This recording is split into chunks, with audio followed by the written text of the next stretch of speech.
کہ جب کوئی شخص نماز پڑھنے کے لیے کھڑا ہوتا ہے تو فرشتوں کی 10 صفیں ہیں جو تعجب اور رشک کرتی ہیں۔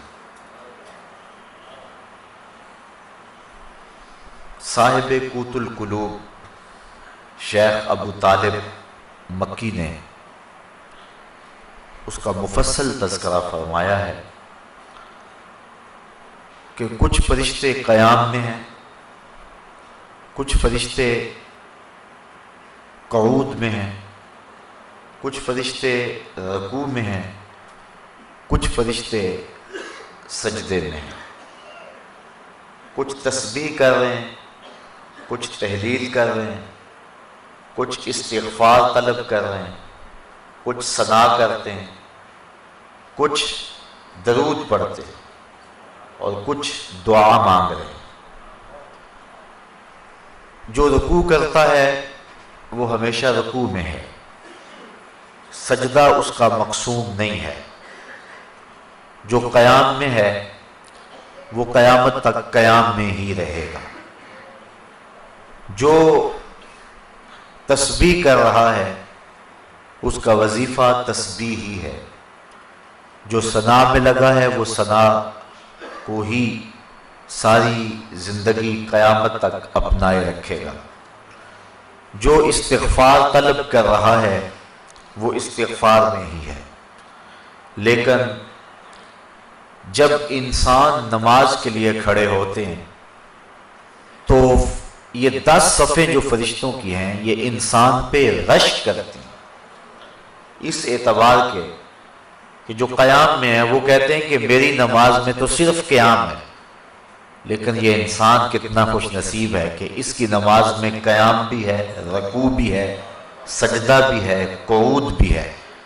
استغفار والے کہتے ہیں کہ میرے پاس صرف استغفار ہے، ثنا والا کہتا ہے کہ میرے پاس صرف ساری زندگی ثنا ہے، لیکن اس کی نماز میں ثنا بھی ہے، اس کی نماز کے اندر استغفار بھی ہے، اس کی نماز کے اندر دعا بھی ہے، اس کی نماز کے اندر درود بھی ہے، اس کی نماز کے اندر سلام بھی ہے۔ تو اس طرح فرشتوں کی جو 10 صفیں ہیں جو مختلف نوعیت کے طرز عبادت میں لگی ہوئی ہیں، تو حضرت انسان کی عبادت پر فرشتے بھی رشک کرتے ہیں کہ یہ کتنا اللہ کا مقرب ہے کہ اللہ نے اپنی عبادت کے سارے طریقے اور اپنے کو پکارنے کے سارے انداز ایک انسان کو عطا کر دیے۔ نماز اللہ کے قرب کا سب سے بڑا ذریعہ ہے۔ حضرت شیخ مجدد الفسانی علیہ رحمہ فرماتے ہیں کہ جو لذت نماز میں ہے وہ کسی اور جگہ موجود نہیں ہو سکتی ہے۔ نماز کی فضیلت، مجد و شرف، اس کا انداز اور اس کا آپ اندازہ اس سے لگا سکتے ہیں کہ نماز تو مجد و شرف اور فضل و کمال کا سبب ہے ہی، جو اذان ہے اس کی اتنی برکتیں ہیں کہ حضور نبی رحمت صلی اللہ علیہ وآلہ وسلم نے فرمایا المؤذنون اطول الناس اعناقا یوم القیامہ، قیامت کے دن سب سے اونچی گردنیں اذان دینے والوں کی ہوں گی۔ یہ حضرت معاویہ رضی اللہ تعالی عنہ سے مروی ہے۔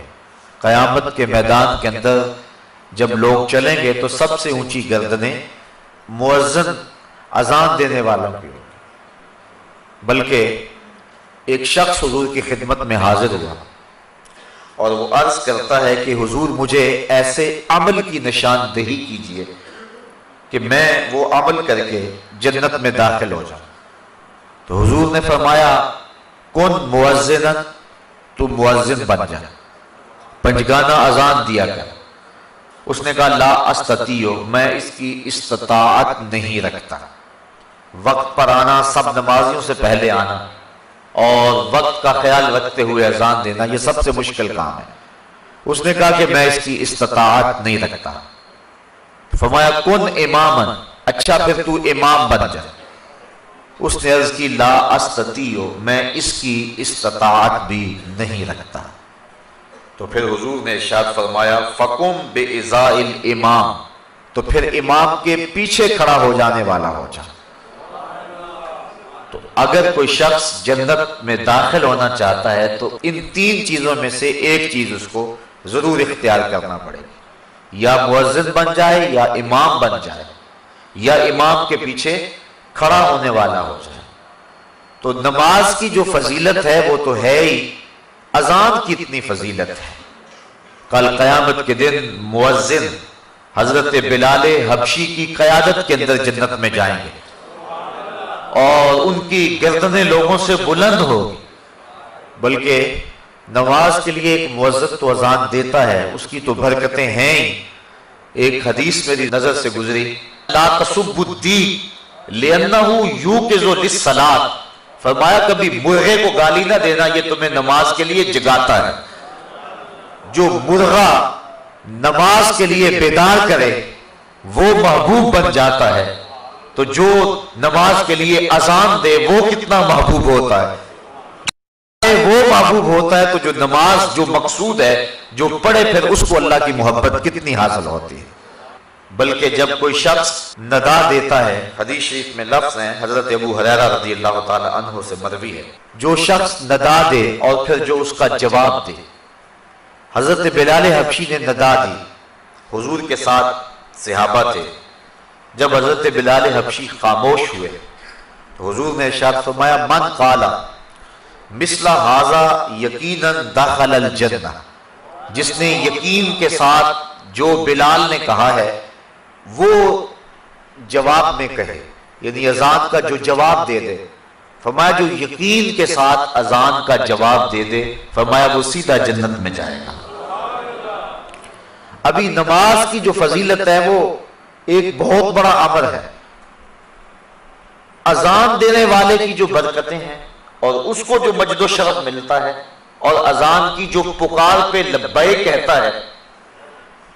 لوگ تین طرح کے ہیں، ایک وہ ہیں کہ جب اذان ملتی ہے تو وہ فوراً سارے کام چھوڑ کے نماز کی تیاری میں لگ جاتے ہیں۔ ایک روایت میں آتا ہے قیامت کے دن کچھ لوگ جن کے چہرے ستاروں اور موتیوں کی طرح چمکتے ہوں گے وہ ظاہر ہوں گے، لوگوں کی ایک جماعت ہوگی، فرشتے ان کو پوچھیں گے تم کون ہو؟ تو وہ عرض کریں گے کہ ہم وہ لوگ ہیں کہ جو ہی اذان ہوتی تھی ہم سارے کام چھوڑ دیتے تھے اور فوراً وضو کر کے مسجد کا رخ کرتے تھے۔ تو فرشتے انہیں مبارک دیں گے اور جنت کا مجدہ دیں گے۔ پھر ایک جماعت اور آئے گی جن کے چہرے چاند کی طرح چمک رہے ہوں گے، فرشتے انہیں پوچھیں گے تم کون ہو؟ تو وہ کہیں گے کہ ہم وقت داخل ہونے سے پہلے ہی وضو کر لیا کرتے تھے اور اذان کے ساتھ ہی مسجد کی طرف چل دیتے تھے۔ فرشتے انہیں مبارک دیتے ہیں اور جنت کا مجدہ دیتے ہیں۔ پھر ایک اور جماعت آئے گی جن کے چہرے سورج کی طرح چمکدار ہوں، فرشتے پوچھیں گے تم کون ہو؟ تو وہ کہیں گے کہ ہم وہ لوگ ہیں کہ ہم وضو کر کے طہارت بنا کے مسجد میں پہنچ جاتے تھے تو اذان ہوتی تھی، یعنی ہم اذان مسجد میں ہی سنتے تھے۔ حضرت سعید بن المسیب رضی اللہ تعالی عنہ جلیل القدر تابعی ہیں، آنکھوں سے نابینے تھے لیکن جو روشنی دل میں تھی، جو بینا ہیں ان کے پاس بھی وہ اجالے کہاں ہو سکتے ہیں جو حضرت سعید بن المسیب کے پاس تھے۔